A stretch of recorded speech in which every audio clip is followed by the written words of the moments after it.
पीछे कल हम लोग हिंदी क्लास 12 में पाठ 6 के अंतर्गत बादल राग और संध्या सुंदरी जो कविवर्ष निराला के द्वारा रचित है वो हम लोगों ने देखा।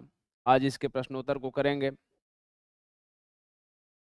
आज लाइव सेशंस हम लोगों का श्री अमरनाथ इंटर कॉलेज से प्रसारण हो रहा है। इसका देखें और इस जो परीक्षा में पूछा जाता है उसके आधार पर यही आजकल पूछा जा रहा है।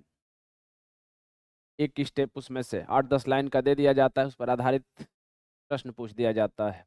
इसको तैयार करना परम आवश्यक है। तो पहले बादल राग पर आधारित प्रश्नों का उत्तर देना होगा। इसको हम देखेंगे। पहला इसमें दिया हुआ है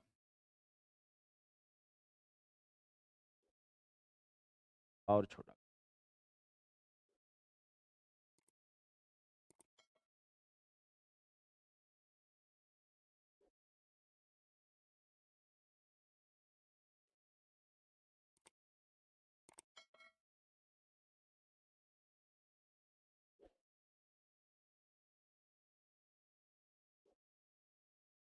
देखिए पहले, अरे अरे बरस के हर्ष बरस तू बरस बरस रस धार।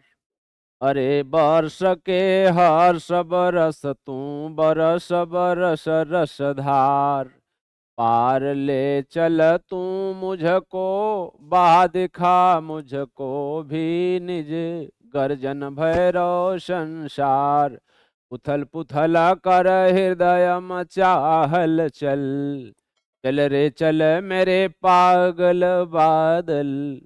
हंसता दल दल हंसता है न दखल खलम। कहता कहता कुल कुल कल कल कल कल। ये तो पद्यांश से पहले पद्यांश पढ़ा जाता है और इसके बाद उत्तर दिया जाता है। पहला प्रश्न पूछ रहा है कि उपर्युक्त पद्यांश का संदर्भ लिखिए। संदर्भ में आप लिखेंगे कि प्रस्तुत पंक्तियां हमारी पाठ्य पुस्तक हिंदी काव्य के बादल राग नामक शीर्षक पाठ से लिया गया है। इसके कवि सूर्यकांत त्रिपाठी निराला जी हैं। पहले का उत्तर हो जाएगा आपका संदर्भ। दूसरा इसमें उत्तर कह रहा है कि कलकल ध्वनि के दौरान कलकल ध्वनि से कौन प्रवाहित हो रहा है। यहाँ पर हो जाएगा कौन। यहाँ पर कह रहा है कि कौन प्रवाहित हो रहा है, तो आप देखेंगे क्या है कलकल ध्वनि से कौन प्रवाहित हो रहा है। यहाँ पर कौन प्रवाहित हो रहा है, तो नदी प्रवाहित हो रही है। तो यहाँ लिखेंगे कि कलकल ध्वनि से नद खलखल, यहाँ दिया हुआ है कि नद खलखल कहता कहता कुलकुल कलकल कलकल। तो यहाँ पर कौन लिख देंगे कौन के स्थान पर कलकल ध्वनि से। बिल्कुल इसको हटा देंगे खाली प्रश्न को। अब बकिया उसी तरह से लिख करके यहाँ खड़ी पाई लगा देते हैं। तो कलकल ध्वनि से नद प्रवाहित हो रहे हैं। बस इतना लिख करके खड़ी पाई दे दीजिए, बिल्कुल आपको नंबर मिल जाएगा। तीसरा क्वेश्चन है इस पद्यांश में कवि ने किसका चित्रण किया है। तो इस पद्यांश में कवि ने वर्षा ऋतु में बादल का और प्रवाहित होने वाली नदियों का सुंदर चित्रण किया है। बिल्कुल लिख देंगे इसका। इसका भी आंसर हो जाएगा। अगला दिया है कि प्रस्तुत पंक्तियों में कवि ने बादलों का आह्वान करके किसकी प्रार्थना की है। तो इसमें देखेंगे तो लिखेंगे कि प्रस्तुत पद्यांश में कवि ने बादलों का आह्वान करके और नवीन शक्ति का संचार करने की प्रार्थना की है कि हे बादल आइए और जनजीवन में नवीन शक्ति का संचार कीजिए। आगे देखेंगे पांचवा कह रहा है कि रेखांकित पंक्ति की व्याख्या कीजिए। 1 या 2 लाइन इसमें रेखांकित कर दिया जाता है और इसकी व्याख्या करना होता है। देखिए कि हंसता है नदा खल खल, बहता कहता कुल कुल कल कल कल कल। व्याख्या करने के लिए थोड़ा ऊपर से पकड़ लेते हैं। लिखेंगे कि सूर्यकांत त्रिपाठी निराला जी ने बादलों का चित्रण करते हुए कह रहे हैं कि हे बादल, जब तुम वर्षा करते हो ना, तो जितने दलदल होते हैं अर्थात नदियों नालों के किनारे के जो भाग होते हैं वे धंसने लगते हैं अर्थात डूबने लगते हैं, और नदियाँ खिलखिला करके हंसने लगती हैं अर्थात वह अपने पूरे प्रवेग से प्रवाहित होने लगती हैं, और बहता हुआ कहता कुलकुल कलकल कलकल अर्थात कलकलाहट छल छल की ध्वनि करते हुए वह अपने पूरे वेग से प्रवाहित होने लगता है। बस 2 लाइन से 3 लाइन में इसकी व्याख्या कर दीजिए। आगे देखेंगे, अगला दिया हुआ है सेकेंड, इसमें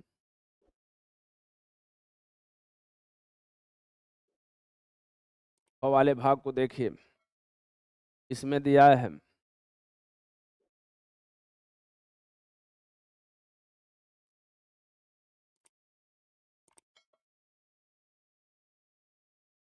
कि झूम झूम मृदु गरज गरज घन घोर, राग अमर अंबर में भर निज रोर, झर झर झर झर निर्झर गिरिशर में, भर मरुतरु मर मर सागर में, असरित तड़ित गति चकित पवन में, अरे मन में बिजन गहन कानन में, आनन आनन में, रव घोर कठोर राग अमर अंबर में भर निज रोर, झूम झूम मृदु गरज गरज घन घोर। देखिए, इस पर आधारित प्रश्न है कि प्रस्तुत पद्यांश का शीर्षक व रचनाकार का नाम लिखिए। संदर्भ भी लिख दें तो भी वही बात होती है, लेकिन जितना पूछता है उतना भी लिखें तो काम हो जाएगा।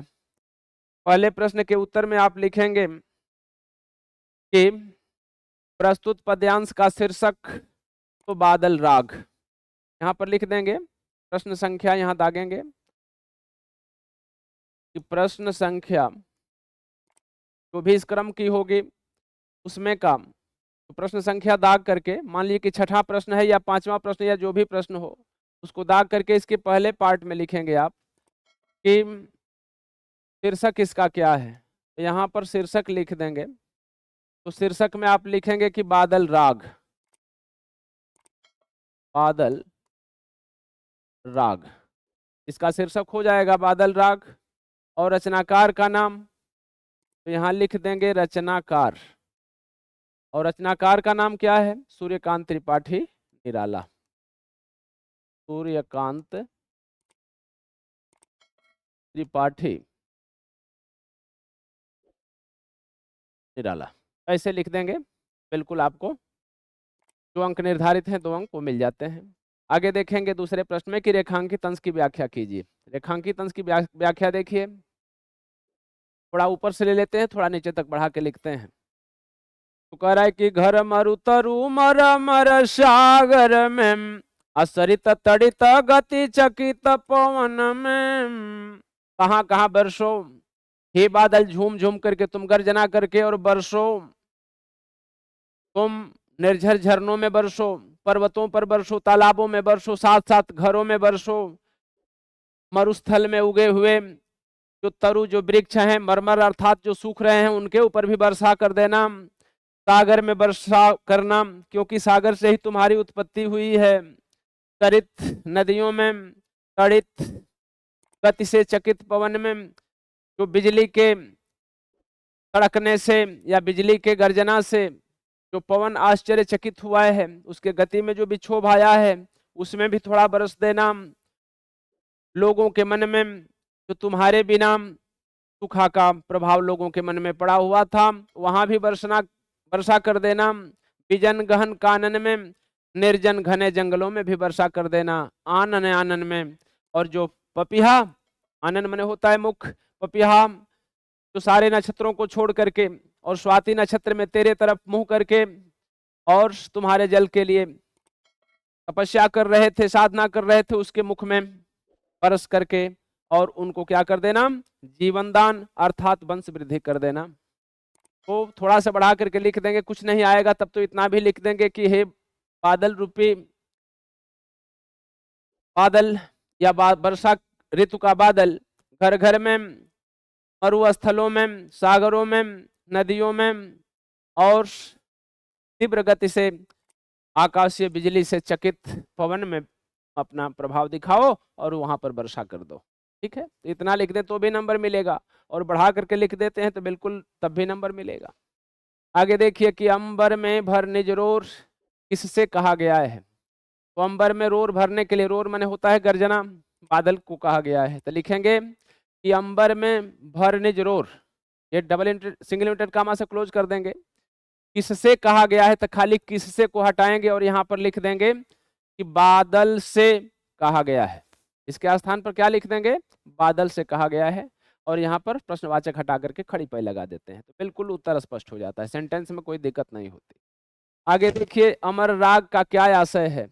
अमर राग का मतलब होता है बादल के द्वारा एक तरह का किया जाने वाला राग या उत्पन्न किया जाने वाला गर्जना। तो बादल की आवाज को ही अमर राग कहा गया है। तो अमर राग से आशय बादल की गर्जना से है। यहाँ पर क्या लिख देंगे, क्या क्या स्थान पर कि अमर राग का आशय बादल की गर्जना से है। आगे देखेंगे रौघोर कठोर किसके लिए कहा गया है। तो बादल की गर्जना को रौघोर कठोर कहा गया है कि हे बादल तुम्हारा गर्जना, रौ मने होता है ध्वनि, घोर मने अत्यंत, घोर है अत्यंत विशालतम है, अत्यंत घनघोर है, कठोर है मतलब बिल्कुल कानों को कर्कश लगने वाला है। तो रौघोर कठोर बादल की ध्वनि को कहा गया है। इस तरह से आपकी व्याख्या पूरी हो जाएगी। आगे देखेंगे अगला गौ इसमें आपके सामने दे रहा है, इसमें पूछ रहा है, कह रहा है कि अरे अलसता की शीलता किंतु कोमलता की वह कली, सखी निरवता के कंधे पे डाले बाम, अच्छा हंसी अंबर पथ से चली, नहीं बजती उसके हाथों में कोई बीड़ा, और नहीं होता कोई अनुराग राग आलाप, नुपुरों में भी रुन झुन नहीं, सिर्फ एक अव्यक्त शब्द सा चुप चुप चुप है गुजर रहा सब कहीं। इससे प्रश्न पूछ रहा है कि उपर्युक्त पद्यांश के कवि एवं कविता का नाम लिखिए। तो लिखेंगे कि उपर्युक्त पद्यांश के कवि सूर्यकांत त्रिपाठी निराला जी हैं और कविता का नाम संध्या सुंदरी है। ठीक है, संध्या सुंदरी से लिया गया है। तो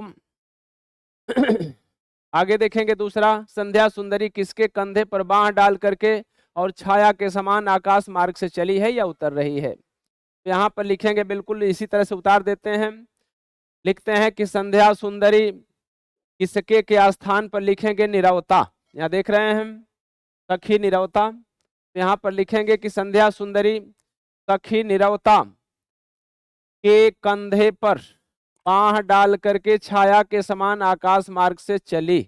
बस बिल्कुल जितना पूछ रहा है उसी के स्थान पर रख दीजिए, सेंटेंस आपका बिल्कुल साफ साफ उतरेगा। आगे देखिए प्रस्तुत पद्यांश में कवि ने किसका चित्रण किया है। तो प्रस्तुत पद्यांश में यहाँ लिखेंगे कि प्रस्तुत पद्यांश में कवि ने किसका के स्थान पर, देखिए तो प्रस्तुत पद्यांश में कवि ने संध्या सुंदरी का चित्रण किया है। संध्या सुंदरी लिखेंगे कि प्रस्तुत पद्यांश में कवि ने संध्या सुंदरी का चित्रण किया है, यहाँ खड़े पे लगा देंगे। ठीक, अगला दे रहा है कि अलस्ता किसी लता, इस पंक्ति में कौन सा अलंकार है।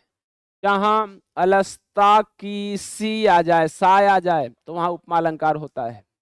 यहाँ पर क्या हो जाएगा, सी आने की वजह से लिखेंगे कि अलस्ता की सी लता, सिंगल इन्वर्टेड कामा से क्लोज कर देंगे और लिखेंगे कि इस पंक्ति में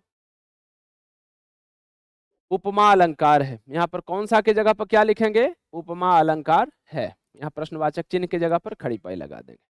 आगे देखिए रेखांकित पंक्ति की व्याख्या करनी है। तो ऊपर की दो पंक्तियां हैं, इसके लिए थोड़ा सा बढ़ाना पड़ता है।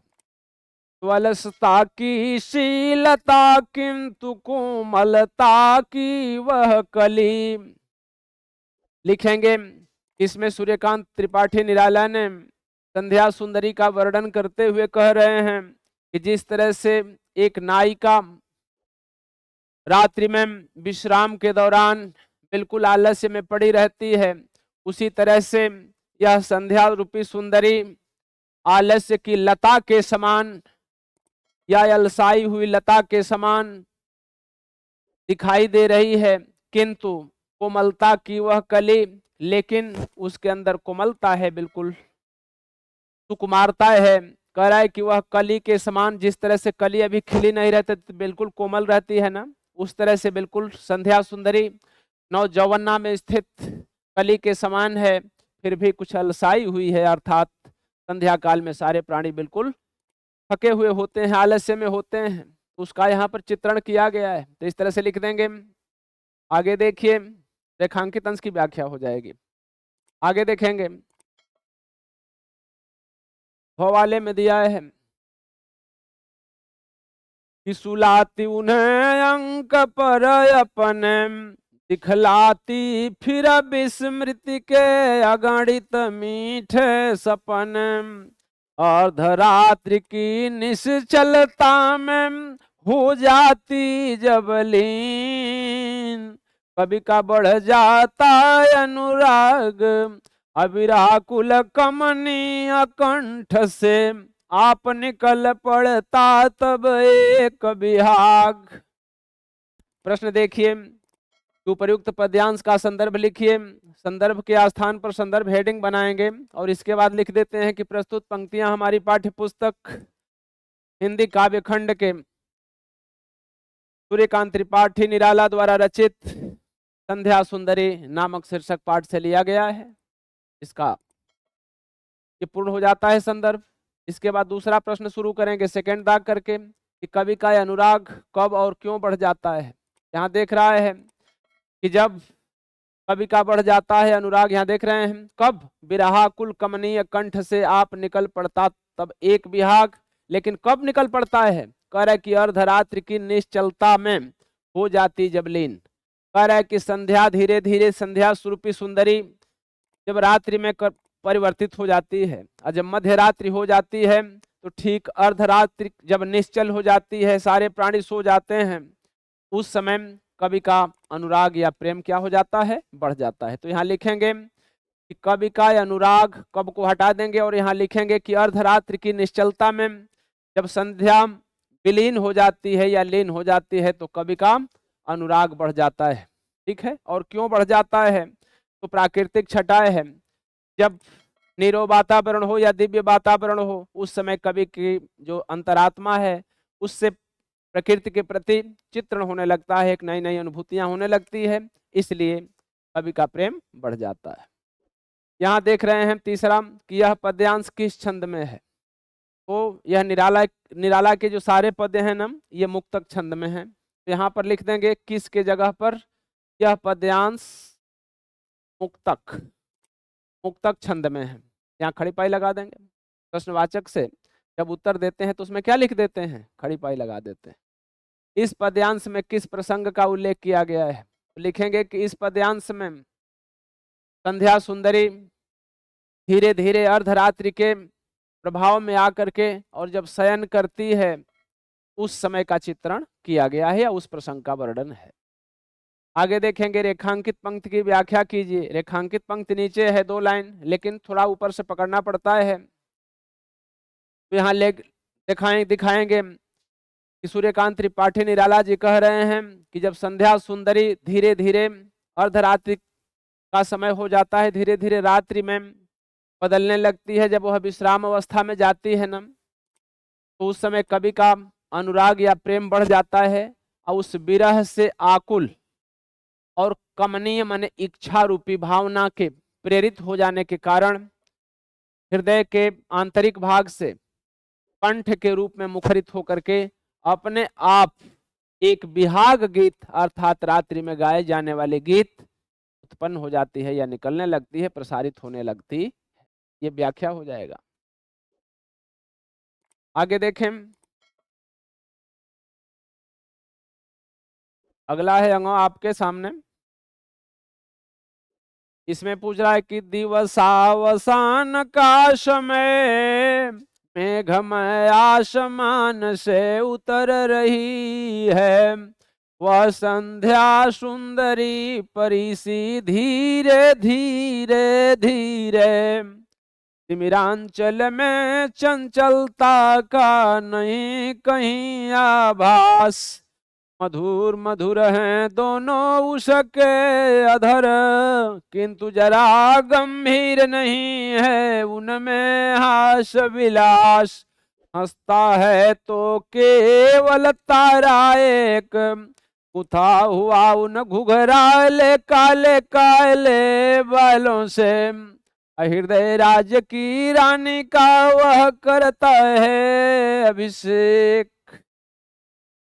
यहां देखेंगे प्रश्न के उपर्युक्त पद्यांश का संदर्भ लिखिए। तो संदर्भ हेडिंग दाग करके और लिखते हैं कि प्रस्तुत पंक्तियां हमारी पाठ्य पुस्तक हिंदी काव्य खंड के सूर्यकांत त्रिपाठी निराला द्वारा रचित संध्या सुंदरी नामक शीर्षक पाठ से अवतरित है। दूसरा प्रश्न में लिखेंगे कि रेखांकित अंश की व्याख्या कीजिए। रेखांकित अंश इतना ही है, लेकिन ऊपर से पकड़ेंगे। लिखेंगे कि इसमें कवि सूर्यकांत त्रिपाठी निराला जी ने दिवसावसान अर्थात दिवस का अवसान हो चुका है, दिवस बीत चुका है और उस समय मेघमय आसमान से उतर रही वह संध्या रूपी सुंदरी परिसी, परी के समान संध्या रूपी सुंदरी धीरे धीरे उतर रही है, अर्थात धीरे धीरे अंधकार बढ़ने लगा है। धीरे धीरे धीरे अर्थात धीरे धीरे अंधकार का प्रभाव बढ़ रहा है। तिमिरांचल में चंचलता का नहीं कहीं आभास। अब उस समय सारे चारों तरफ तिमिर, तिमिर का मतलब होता है अंधकार, तो अंधकार के अंचल में कहीं चंचलता नहीं रह जाती है, सारे प्राणी अपने अपने धीरे धीरे घर को लौट आते हैं। तो उसका इसमें वर्णन है। संध्या की तुलना किससे की गई है? तो संध्या की तुलना परी सी सुंदर परी से किया गया है। संध्या सुंदरी एक परी के समान, तो इसका लिख देंगे कि संध्या सुंदरी की तुलना किससे की गई है? तो यहाँ लिख देंगे परी, तो परी से की गई है और यहाँ पर खड़ी पाई लगा देंगे। चौथा दिया है कि उपर्युक्त पद्यांश में किस समय का वर्णन किया गया है? तो उपर्युक्त पद्यांश में संध्या के समय का वर्णन किया गया है। यहाँ पर किस समय की जगह पर लिख देंगे कि संध्या का वर्णन किया गया है, हो जाएगा। अगला प्रश्न दे रहा है आपके पास कि संध्या सुंदरी किसके समान धीरे धीरे धरती पर उतर रही है? तो संध्या सुंदरी एक परी के समान धीरे धीरे पृथ्वी पर उतर रही है। इस प्रकार से इसका उत्तर पूर्ण हो जाएगा। आगे देखेंगे। जो आपके पास दिया हुआ है, आगे देखिए।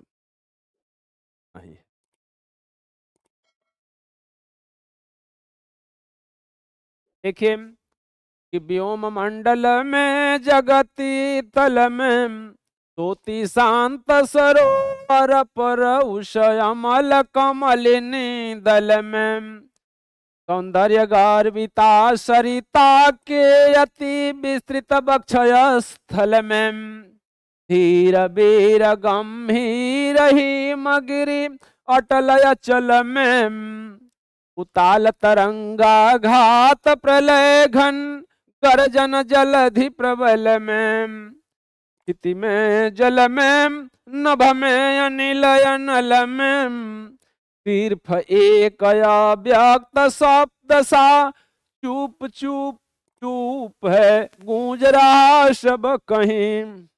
इस पर आधारित प्रश्न है, इसको ध्यान से देखिए। इसमें दिया गया है पहला प्रश्न आपके पास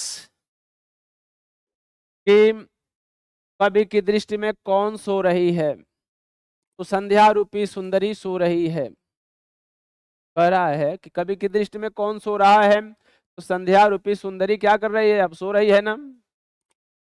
कौन के जगह पर लिख देंगे कि संध्या रूपी सुंदरी या संध्या सुंदरी सो रही है, यहां खड़ी पाई लगा देंगे। उताल तरंगाघात प्रलय घन गर्जन जलधि प्रबल में का अर्थ स्पष्ट कीजिए। कह रहा है कि उताल तरंगाघात, प्रलय, घन गर्जन, जलधि, प्रबल में इसका अर्थ स्पष्ट करना है तो हो जाएगा उताल का मतलब होता है उच्च श्रृंखल लगातार उठने वाली तरंगें, तरंगों का आघात अर्थात अत्यंत तीव्र गति से उताल उठना और गिरना। तो उताल तरंगों के आघात से प्रलय के समान घनघोर गर्जना करने वाले बादल, घन मने होता है बादल, जलधि प्रबल में अर्थात जलधि में समुद्र में भी अत्यंत प्रबलतम वर्षा करते हैं।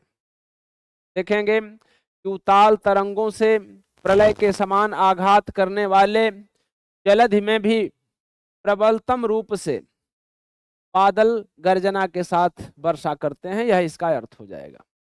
अगला देख रहे हैं कि रेखांकित अंश की व्याख्या कीजिए। रेखांकित अंश यहाँ दिया हुआ है एक लाइन, लेकिन आगे पीछे से थोड़ा सा पकड़ लेते हैं।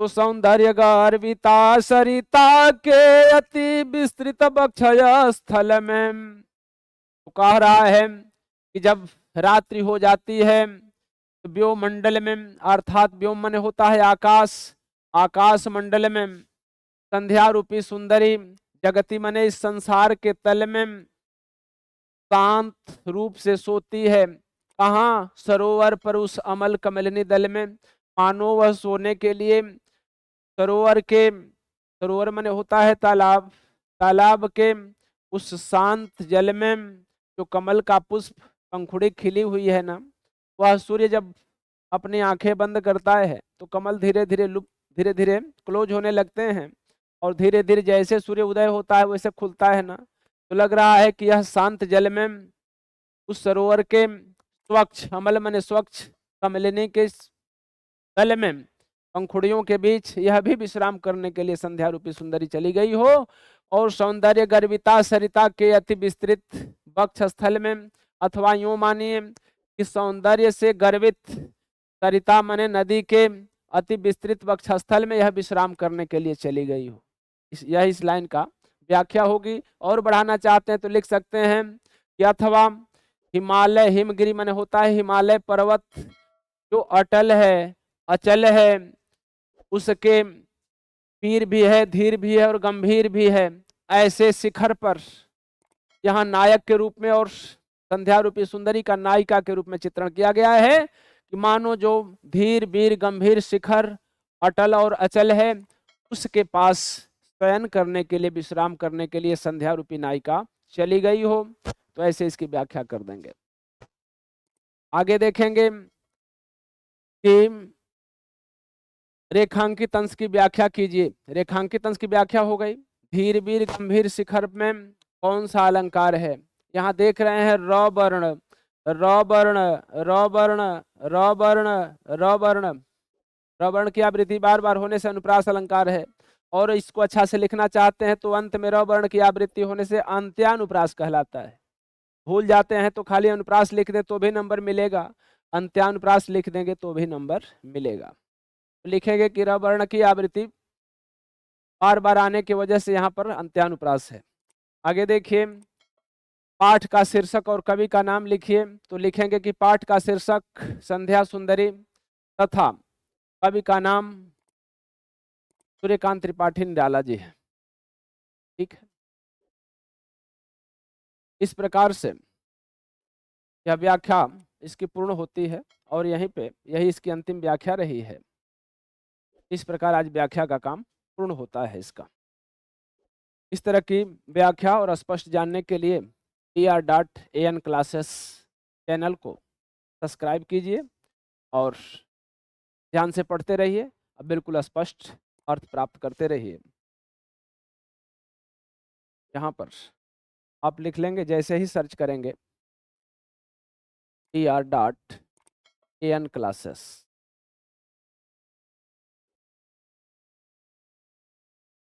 ऐसे सब्सक्राइब करके और बेल आइकन को प्रेस कर देंगे, आपको पूरी की पूरी व्याख्या सुंदर ढंग से मिलेगी, लयबद्ध व्याख्या भी मिलेगी और इसका स्पष्ट उत्तर भी मिलेगा। और इस तरह से आप परीक्षा में लिख करके और अच्छा से अच्छा अंक प्राप्त कर सकते हैं। व्याकरण की वीडियो या जो कुछ भी देखना चाहें आप, हाई स्कूल, इंटर, ग्रेजुएट स्तर को भी डाली जा रही है, सबको आप हर सब्जेक्ट के लिए इसका अध्ययन करें।